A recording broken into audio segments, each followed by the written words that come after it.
پناہ مانگتا ہوں میں اللہ کی شیطان مردود سے، اللہ کے نام سے جو بڑا مہربان نہایت رحم فرمانے والا ہے۔ نیکی صرف یہی نہیں کہ تم اپنا رخ مشرق یا مغرب کی طرف پھیر لو، بلکہ نیکی تو یہ ہے کہ کوئی اللہ اور یوم آخرت پر، فرشتوں، کتاب اللہ اور نبیوں پر ایمان لائے، اور مال سے محبت ہوتے ہوئے بھی اسے قرابت داروں، یتیموں، مسکینوں،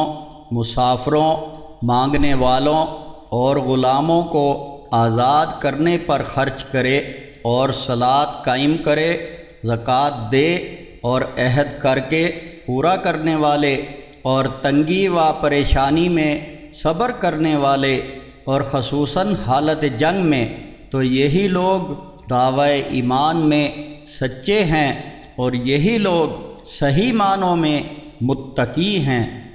اے ایمان والو، تم پر مقتولوں کا قصاص فرض کیا گیا ہے، آزاد کے بدلے آزاد، غلام کے بدلے غلام، اور عورت کے بدلے عورت کے،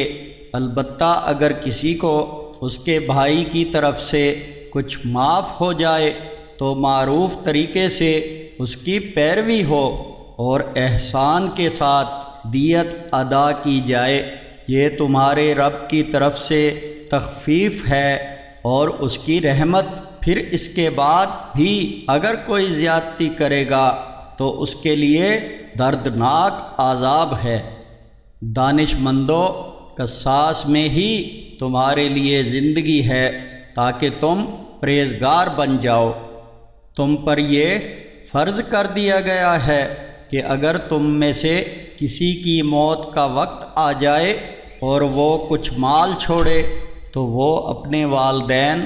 اور رشتہ داروں کے لیے معروف طریقے سے وصیت کر جائے، یہ حق ہے متقیوں پر۔ پھر جو کوئی وصیت سننے کے بعد اسے بدلے گا تو بدلنے والوں پر اس کا گناہ ہوگا،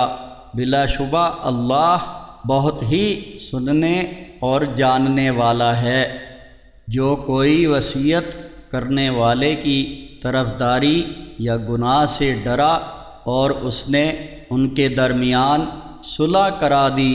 تو اس پر کوئی گناہ نہیں، بے شک اللہ مغفرت فرمانے والا مہربان ہے۔